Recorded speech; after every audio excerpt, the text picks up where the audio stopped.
வணக்கம் மக்களே! நல்லா மேல தூக்கிட்டு போய் அங்கருந்து கீழ தள்ளி விட்டாங்களா மார்க்கெட்ட, நிஃப்டிய. அது எதிர்பார்த்த விஷயம். எதிர்பார்த்ததுன்னா இறங்கும்னு எதிர்பார்க்கல. மார்க்கெட் இன்னைக்கு மேல போகும். ஃபர்தரா மேல போகும் அப்படின்றது தெரியும். நான் இன்னைக்கு ராத்திரி நடுராத்திரி 12 மணிக்கு இந்த பயங்கரமான சம்பவம் நடக்க போகுது. என்னன்னா யுஎஸ் மார்க்கெட்டோட ஃபெட் மானிட்டரி பாலிசி இன்னைக்கு ரிலீஸ் பண்றாங்க. அதனால மேல நம்ம மேல முக்கியமான இடத்துல போய் அந்த ரெசிஸ்டன்ஸ் ஆயி, அங்கருந்து திபு திபுன்னு வித்து மார்க்கெட்ட இறக்கிட்டு இருக்காங்க. சரி, அடுத்து என்ன நடக்கும்? நிஃப்டி என்ன ஆகப்போகுது? அப்படின்றத இப்ப பார்த்தரலாம். இது பாருங்க, நல்ல ரிஜெக்ஷன். அதாவது அ இது ரொம்ப மேல போகாம இருந்திருக்கலாம். கிட்டத்தட்ட நம்ம அந்த 24,380ன்னு சொல்லியிருந்தோம். இன்னைக்கு 24,340 50 வரைக்கும் போச்சுன்னு நெனைக்கிறேன். அது வரைக்கும் போயிட்டு, அங்க கொஞ்ச நேரம் கன்சாலிடேஷன் கொஞ்ச நேரம் அப்படியே இருந்துச்சு. ஒரு 1/2 மணி நேரம், 3/4 மணி நேரம் இருந்துட்டு, சட சட சடன்னு தள்ளி விட்டானுங்க. ஸோ, அ இது என்ன ஆகும் அப்படின்னா, நாளைக்கு ஃபெட் ரிசர்வ் அ இன்னைக்கு ராத்திரின்னு வச்சுக்கங்களேன். நம்ம காலையில நமக்கு அதோட ரெசம்பிளன்ஸ் இருக்கும். ம் ஒண்ணும் பெருசா அ அங்க ஒண்ணும் நடந்துற போறதில்ல. ஒருவேளை இன்ட்ரெஸ்ட் ரேட்ட குறைக்கலாம். ஒருவேளை குறைக்கலாம். பெருசா குறைப்பாங்க அப்படிலாம் பெரிய எதிர்பார்ப்புலாம் இல்ல. ஒருவேளை குறைச்சா நாளைக்கு கேப் அப்பா இருக்கும். ஒருவேளை குறைக்கல அப்படின்னா, ஒரு சின்னதா ஒரு கீழ ஒரு செல்லிங் வந்துட்டு, அங்கருந்து மேல தூக்கிருவாங்க. இல்ல நார்மலாவே மேல தூக்கிட்டு போயிருவாங்க. ஏன்னா, நியூஸ் அவுட் இது ஒரு அப்படி அந்த செய்தி வரப்போகுதுன்றதுக்கு தான் பயந்துகிட்டு ரியாக்ட் பண்ணுமே தவிர, வந்த பின்னாடி மார்க்கெட் போயா அப்படின்ட்டு போயிரும். சரிங்களா? அதனால ரொம்ப பேனிக் ஆக வேணாம். டெக்னிக்கலா இத மட்டும் ஞாபகம் வச்சுக்கங்க. 23,950க்கு கீழ நாளைக்கு குளோஸ் ஆனால், ஃபர்தரா வந்து அ மார்க்கெட் வந்து அடுத்து ஒரு சில நாட்களுக்கு கரெக்ஷன் வரலாம். இன்னும் செல்லிங் வரலாம். ஸோ இது மட்டும் தான். அதே தான் பேங்க் நிஃப்டிக்கும். பேங்க் நிஃப்டிக்கே இந்த நிலைமைன்னா, நாளைக்கு டைரக்ட்டா பாதிக்கப்பட போற பேங்க் நிஃப்டிக்கெல்லாம் சும்மாவா இருக்கும்? ஆ இப்பயே அவரோட இண்டிகேஷன் என்னவா இருக்குன்னா, 54,400 அதாவது இங்கேருந்து கிட்டத்தட்ட ஒரு 1 1/4, 2% வந்து அடுத்த ஃபாலுக்கு தயாரா இருக்காரு. இப்போ இங்க வந்துட்டு தான் அவர் ரிட்டர்ன் ஆகணும். அப்போ என்ன மேட்டர்னா இதுல, ஆ இந்த இந்த இண்டிகேஷன் இருக்கிறதுனால, நாளைக்கு ஃபெட் வந்து இன்ட்ரெஸ்ட் ரேட்ட குறைக்க மாட்டாரு. அப்படின்னு தான் நினைக்கிறேன். ஏன்னா, இங்க 2% இறங்கணும்ல. அப்ப அந்த மாரி நெகட்டிவ் நியூஸ் வந்தா தான், பாசிட்டிவான நியூஸ் இல்லாம வந்தா தான், இங்கே ஒரு செல்லிங் நடக்கும். ஸோ, அதனால அ அங்க இன்ட்ரெஸ்ட் ரேட்ட ஒரு வேள கூட்டிட்டான்னா, குறைக்கிறானா இல்லையான்னு தான் நம்ம பேசிட்டு இருக்கோமே தவிர, கூட்டுறானா இல்லையான்றத பத்தி பேசவே இல்ல. ஸோ, அ ஒருவேள அ கூட்டிட்டான்னா, அந்த 2% வந்து அடி விழுகலாம். இல்லாட்டினாலும் ஒரு நெகட்டிவ்‌க்கு வரலாம். ஒருவேள பாசிட்டிவா கூட்டுனா, அகைன் கேப் அப். ஆ இந்த 54,400ன்றது ரொம்ப முக்கியமான இடம். அங்க ஏதாவது பிரச்சனை ஆனா தான் சிக்கல் வந்துரும். ஸோ, இந்த இந்த பேட்டர்ன் பத்தி நான் உங்களுக்கு தனியா சொல்றேன். அதாவது இத ஞாபகம் வச்சுக்கங்க. 54,400 அங்க குளோஸ் ஆயிட்டு அங்கருந்து ஒரு பெரிய செல்லிங் வந்தது அப்படின்னா, என்ன நடக்கும் அப்படின்றதுக்கு தனியா ஒரு வீடியோ போடுவோம். யாராவது ஞாபகப்படுத்துங்க. நான் வழக்கம் போல மறந்துருவேன். ஏன்னா இது இது வந்து ஒரு இன்ட்ரஸ்டிங்கான ஒரு பேட்டர்னு. இது வந்து பல நாடுகள கவுத்த பேட்டர்னு. அதனால ஞாபகப்படுத்துங்க. பேசுவோம். இந்த ஒரு நண்பர் வந்து சிவா டிஏ அப்படிதான் சொல்லணுமா? சிவாதான்னு சொல்லணுமா? தெரியல. சாரிங்க. சும்மா ஜாலிக்கு தான் சொன்னேன். அதாவது கவர்மெண்ட் ம நான் நேத்து ஒரு இதுல சொல்றப்ப சொல்லியிருந்தேன். ம யாரும் மேனிபுலேட்லாம் பண்ண முடியாதுங்க.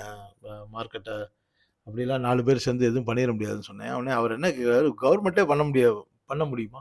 கவர்மெண்ட்டா இருந்து பண்ண முடியுமான்னு கேட்டிருக்காரு.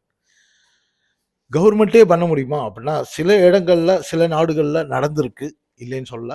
நம்ம நாட்டுல ஒரே ஒரு முறை நடந்தது.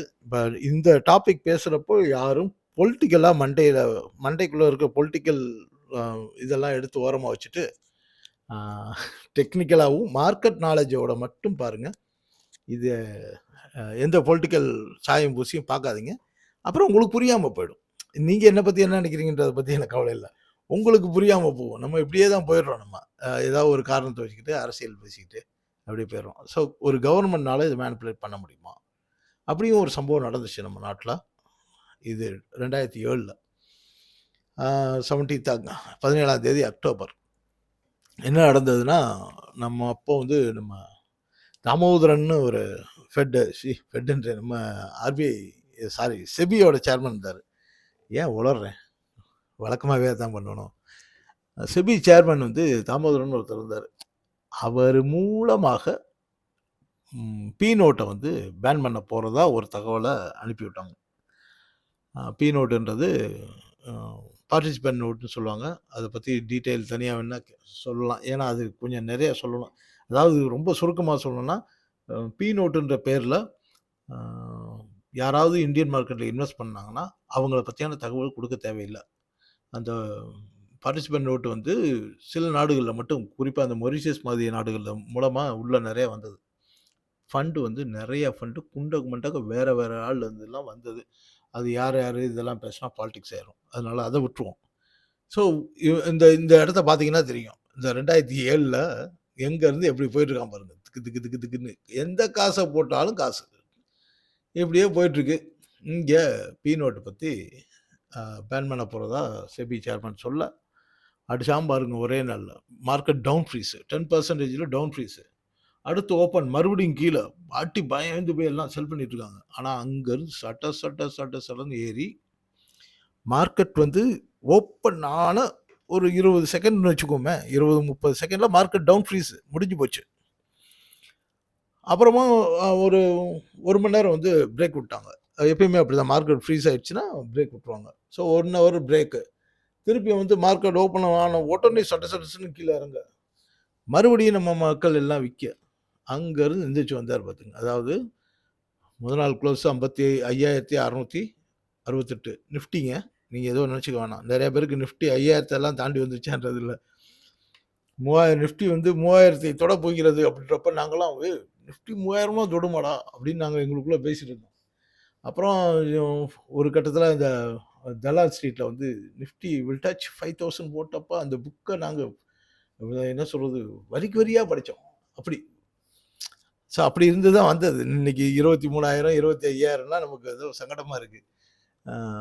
ஸோ 5,668 இருந்து 5,107 ஒரே நாளில், அதாவது கிட்டத்தட்ட ஒரு 13-14% ஒரே அடி திப்பு திப்பு திப்பு திப்புன்னு அடித்து அங்கேருந்து ஏறினா கிட்டத்தட்ட 2%, 1.9% என்னமோ நினைக்கிறேன்.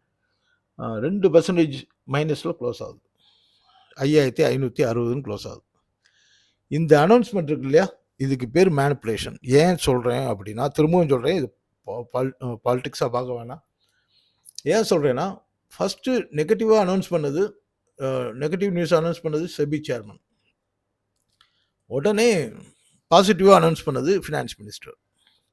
இல்லை நாங்கள் அப்படியெல்லாம் பண்ணலை, நாங்கள் வந்து சின்ன சின்ன மாற்றம் மட்டும்தான் பண்ண போகிறோம் அப்படின்னு ஒரு அனௌன்ஸ் பண்ணார்.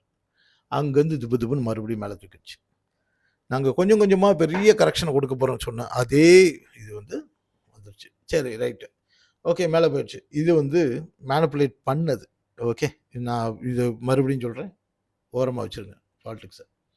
இப்போ நம்ம பார்க்க வேண்டிய விஷயம் என்னென்னா, ஓகே, இங்கே ஒரு மேனிப்புலேட் பண்ணதுக்காக நெகட்டிவாக வந்துருச்சு. அதுக்கப்புறமும் மார்க்கெட் மறுநாள் வந்து பாசிட்டிவாக போய் அங்கேருந்து செல்லிங் இப்படியே வந்துகிட்டே இருக்கா. எந்த லோ வந்துச்சோ அந்த லோவும் உடைச்சு கொஞ்சம் லோ வந்துருச்சா, வந்துட்டு அதுக்கப்புறம் மார்க்கெட் நார்மலாக போயிடுச்சு. ஓகே, இதில் மேனிப்புலேட் பண்ணதுன்னா இறக்கி விட்றது ஏற்றி விட்றதா அப்படின்னா இந்த பேட்டர்ன் ஒரு தடவை பார்த்துக்க நீங்கள். ஏன்னா மார்க்கெட் எவ்வளோ டிசிப்ளின். மார்க்கெட் இங்கேருந்து இவ்வளோ தூரம் போனால் ஓவர் ஸ்ட்ரெச்சாக இருக்குங்க.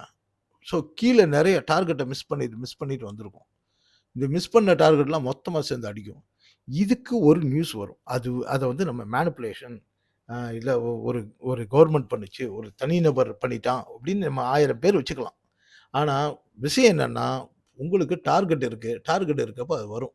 அப்புறம் இந்த கிளாஸ் முடித்தவங்க எல்லாருக்கும் இந்த வட்டத்துக்குள்ளே இருக்க விஷயத்துக்கான ஏன் இன்னைக்கு இந்த அடி விழுந்துச்சு அப்படின்றதுக்கு இந்த வட்டத்துக்குள்ளே இருக்க பேட்டர்னை வச்சு கிளாஸ் முடித்தவங்க எல்லாரும் ஈஸியாக சொல்லுவாங்க. சரியா, இது முதல் விஷயம். சரி, அதே மாதிரி அடுத்து மேனிப்புலேஷன் இல்லை, ஆனால் அது ஒரு நியூஸ். ஆனால் மார்க்கெட்டுக்கு ஒரு பெரிய, அதாவது இந்தியன் இதுக்கு ஒரு பெரிய நியூஸ். இது என்னென்னா, டிமானிட்டைசேஷன் நடந்த நாள். எப்போது? 2016 நவம்பரில். பார்த்துக்குங்க, இந்த பேட்டர்னில் நெகட்டிவாக விழுந்துருச்சு. இதுவும் அதே மாதிரி தான். ஆனால் இது ஒரு 8-9% வச்சுக்கோங்களேன். அதாவது 8543 இருந்து 8000 வரைக்கும் வந்துச்சு. வந்துட்டு திருப்பி மார்க்கெட் ரெக்கவர் ஆகி ஒரு 1.5% மைனஸில் க்ளோஸ் ஆயிடுச்சு. அகைன் இது அங்கேருந்து திரும்பி எங்கே வந்திருக்கு பாருங்க. ஒரு நெகட்டிவ் நியூஸ் வந்துச்சு, பேனிக் ஆனாங்க, கேப் டவுன் ஓப்பன் ஆச்சு, திருப்பி மேலே போயிடுச்சு. அதே தான் போனதுலேயும் சொன்னோம். பி நோட் பிரச்சனையிலையும் கீழே வந்துச்சு, திருப்பி ரெக்கவர் ஆயிடுச்சு. திருப்பி அதை வந்து இந்த லோ உடச்சி காமிச்சிருக்கா. அப்போது இதுவும் நியூஸ்னால வந்தது தான், இதுக்கு முன்னாடி நியூஸ்னால வந்தது தான். ஆனால் ஏன் இந்த ஒரே மாதிரி வருது? இதுக்கு பேர் வந்து ஃப்ளாஷ் தியரின்னு சொல்லுவாங்க. ஃப்ளாஷ். அதுவும் என் வாழ்க்கையிலும் நடந்திருக்கு. நிறைய நண்பர்கள்ட்ட சொல்லியிருக்கேன். உங்கள் வாழ்க்கையிலும் நடந்துகிட்ருக்கோம் இந்த விஷயம். அதுதான் இங்கே இந்த ஃப்ளாஷ் தியரி. ஸோ இதுவும் அதுவும் ஒரே மாதிரி இருக்கா? டிசிப்ளின் இருக்கா இல்லையா? சரி. ஸோ இது மாற்ற முடியாதுன்றதுக்கு இந்த பேட்டர்னுக்காக மட்டும் சொல்ல, அதாவது எதெல்லாம் வந்து மேனிப்புலேஷன் சொல்கிறாங்களோ அதெல்லாம் எப்படி நடந்திருக்கு அப்படின்றதுக்காக சொல்கிறேன். இதே அடுத்தது பாருங்கள். இப்போது 2024 நம்ம MP election, parliament election result வந்து நடந்தது.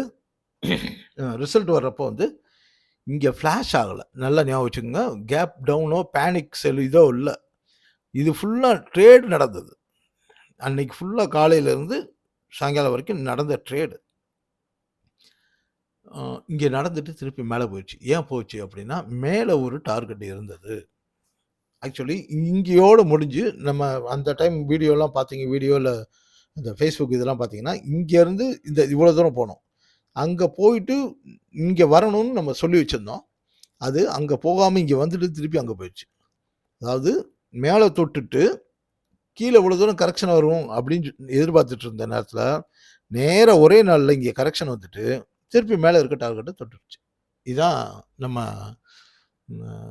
டெக்னிக்கலாக வந்து நடக்க தான் செய்யும். டிசிப்ளின்னா அவ்வளோ டிசிப்ளின் இருக்கும் மார்க்கெட்டில். நீங்கள் மார்க்கெட்டை யாராவது குறை சொன்னா அவனை மாதிரி ஒரு படு முட்டா பயிர யாருமே இல்லைன்னு அர்த்தம். ஏன்னா அது பயங்கர டிசிப்ளின், யூனிவர்சல் டிசிப்ளின்.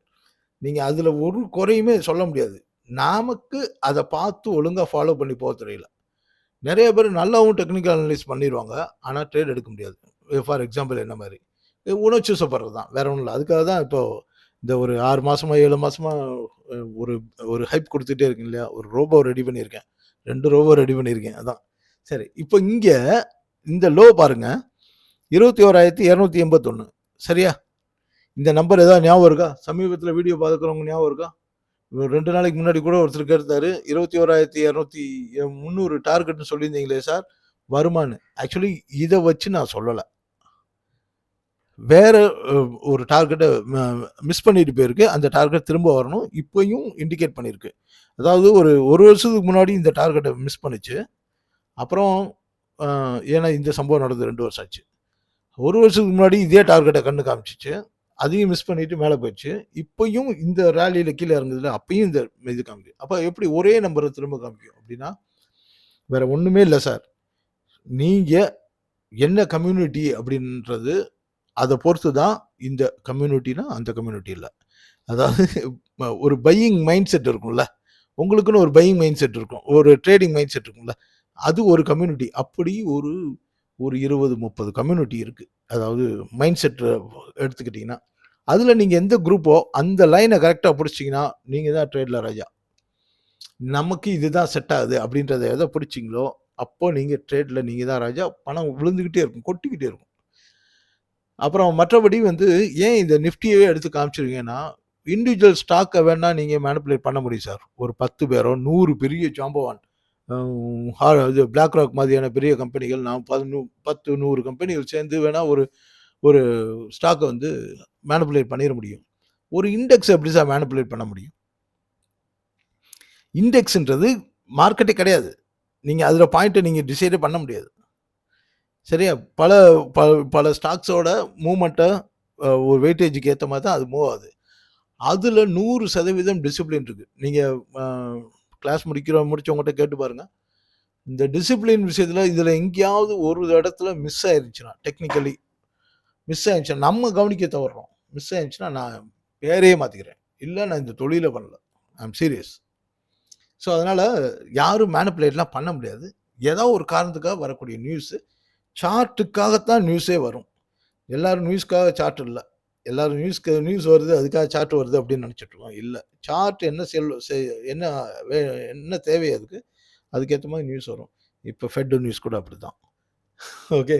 சரி. இந்த இவ்வளோ கதையும் சொல்லிட்டு, அப்படி நம்ம இந்த கிளாஸ் எடுக்கிற விஷயமா கேட்கிறப்போ, டீட்டெயில் கேட்குறீங்க. டீட்டெயில வந்து ப்ளீஸ் இந்த இந்த நம்பர் நோட் பண்ணிக்கங்க. 9677386773 இந்த நம்பர்ல WhatsAppல கேளுங்க. பப்ளிக்கா போடக்கூடாதுன்ற மாரி ஏதோ லீகல் இஷ்யூ இருக்கு. லீகலா அப்படி செய்யக்கூடாதுன்னு சொன்னாங்கன்றதுனால, நானு பிரைஸ் மட்டும் சொல்லாம இருக்கேன். அதில எனக்கு ஒண்ணும் சங்கடம்லாம் இல்ல. நான் ஒண்ணும் அவ்வளோ சார்ஜ் எல்லாம் பண்றதில்ல. இன்னொன்னு ரொம்பயும் கம்மியா பண்ணல. டீசென்ட்டா ஒர்த்தா பண்ணணுன்றதுக்காகவே நானு அந்த சார்ஜ் பண்றேன். அது சொல்லக்கூடாதுன்னு சொன்னாங்க. அது சொல்லலாம்னா நான் இப்ப கூட சொல்லிருவேன். யாராவது அது லீகலா தப்பு இல்லன்னா சொல்லுங்க. நாளைக்கு இதிலேயே அப்படி நாளைக்கு வீடியோல சொல்லிடலாம். சரி ஐடி வந்து க்ளோஸ் வந்து கொஞ்சம் ஸ்லைட்டா பாசிட்டிவ் தான். ஆனா கொஞ்சம் ஒரு இன்னும் ஒரு 30 பாயிண்ட் மேல க்ளோஸ் ஆயிருந்துச்சுன்னா, ஒரு நல்ல இதுன்னு சொல்லியிருக்கலாம். சரி எப்படி இருந்தாலும் நாளைக்கு 30,000 தொடுவானா? இல்ல ஒரு 200, 300 பாயிண்ட் கம்மியா இருக்குமா? அதனால ஒரு பெரிய இது இல்ல. ஆட்டோ எவ்வளோ பெரிய ஸ்டிக் பாருங்க, விக்கு பாருங்க. இதுதான் ஃபெட் ஃபியர்ன்றது. நாளைக்கு வரக்கூடிய அனவுன்ஸ்மென்ட்க்கு ஏத்த மாரி இருக்கும். ஆனாலும் ஒரு சின்ன பாசிட்டிவா தான் குளோஸ் பண்ணியிருக்காரு. ஒரு சின்ன பாசிட்டிவ் அதுல. மெட்டல் இன்னைக்கு ராலியில வந்து இன்னைக்கு மார்க்கெட்ல வந்து 2 பேர் தான் ரிஜெக்ஷன்லேருந்து தப்பிச்சவன். ஒண்ணு மெட்டல், இன்னொன்னு எஃப்எம்சிஜி. மற்ற எல்லாருக்குமே ரிஜெக்ஷன். செல்லிங் நடந்தது. இவரு தான் மெட்டல் வந்து இங்கேருந்து மேல போயிருக்கு. மந்த் எண்ட் ராலி. ஏன்னா இந்த இந்த மாசம் ஃபுல்லா அவரு பாசிட்டிவ் மோட்ல இருக்காரு. போன மாசம் ஃபுல்லா நெகட்டிவ் மோட்ல இருந்தாரு. ஸோ அந்த கம்ப்ளீட்டா அந்த ஸ்டிக் குளோஸ் ஆகுற வரைக்கும் பாசிட்டிவா இருக்கலாம். பார்க்கலாம். எஃப்எம்சிஜி. அதாவது நம்ம 51,142 இதற்காக சண்டை போட்டுட்டு இருக்காங்கன்னு சொன்னோம். இன்னைக்கு அத உடைச்சு மேல போயிட்டாரு. சரி இனி இவ்வளோ தூரம் மேல போயிட்டார்ல, சார் உனக்கு ரோசம் இருந்தா வாயா பார்ப்போம். 52,550க்கு மேல வாயா பார்ப்போம். அப்படின்னு ஒரு சவால விடுவோம். 52,550க்கு மேல க்ளோஸ் ஆனா, அது பாசிட்டிவ் நோட்டுங்க. நம்ம இது கரெக்ஷன் மோட்ல இருக்குன்னு சொன்னோம்ல. எஃப்எம்சிஜி வந்து இன்னும் கரெக்ஷன் மோட்ல தான் இருக்கு அப்படின்னு சொன்னோம்ல. அது இல்லாம 52,550க்கு மேல எல்லாம் க்ளோஸ் ஆச்சுன்னா, பாசிட்டிவாவே திரும்பிடுச்சுன்னு அர்த்தம். ஆனா, அவ்வளோ வால்யூம்லாம் நாளைக்கு ஒரே நாள்ல குடுக்க முடியாது. ஏன்னா, அது உடைக்கணும்னா பெரிய வால்யூம் வச்சு உடைக்கணும். இது ஆல்ரெடி இது ஓவர் ஸ்ட்ரெச்ல இருக்கு. அதனால அது நடக்கிறதுக்கு சாத்தியம் குறைவு. Next pharma. ஃபார்மா ஒரு பிரேக் போட்டுட்ருக்கு. இன்னைக்கு நல்லா தான் போனாங்க. போனது போயி அங்க வந்து இப்படி ஃபார்ம் பண்ணியிருக்காரு. இதுதான் ஒரு சிக்கலு. ஆனாலும் பரவால்ல. அடுத்த மாசம் சார் தான் ஹீரோ. ஏன்னா பேட்டர்ன் ஒவ்வொன்னா அதுக்கேத்த மாரி வந்துட்டுருக்கு.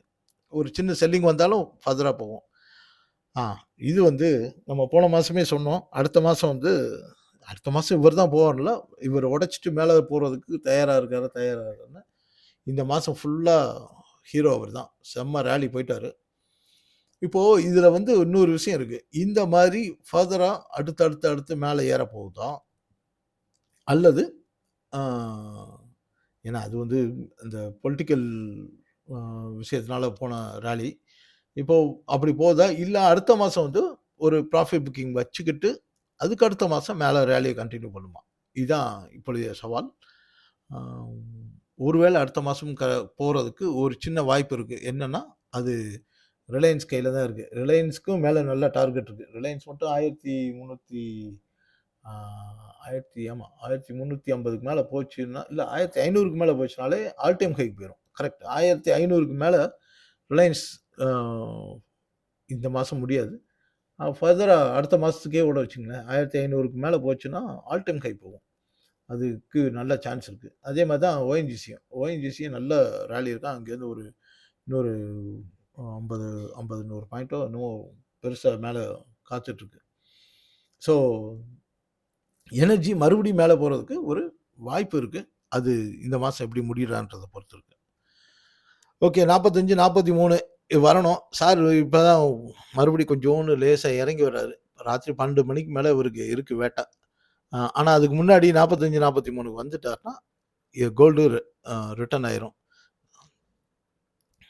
இது ஆயில் வந்து இன்னைக்கு 102.7க்கு மேலே க்ளோஸ் ஆகிட்டாருன்னா அடுத்த ரேலி 110 வரைக்கும் இருக்குது, நிச்சயமாக இருக்குது. ஆனால் நாளைக்கு க்ளோஸ் 101 அதை ஒட்டியே க்ளோஸ் ஆகும்னு நம்ம எதிர்பார்க்கலாம். சரி மக்களே, இதே மாதிரி டவுட் இருந்துச்சுன்னா கேளுங்க. வாட்ஸ்அப்பில் கேட்குறவங்களுக்கு மெதுவாக பதில் சொல்கிறேன். நன்றி, வணக்கம்.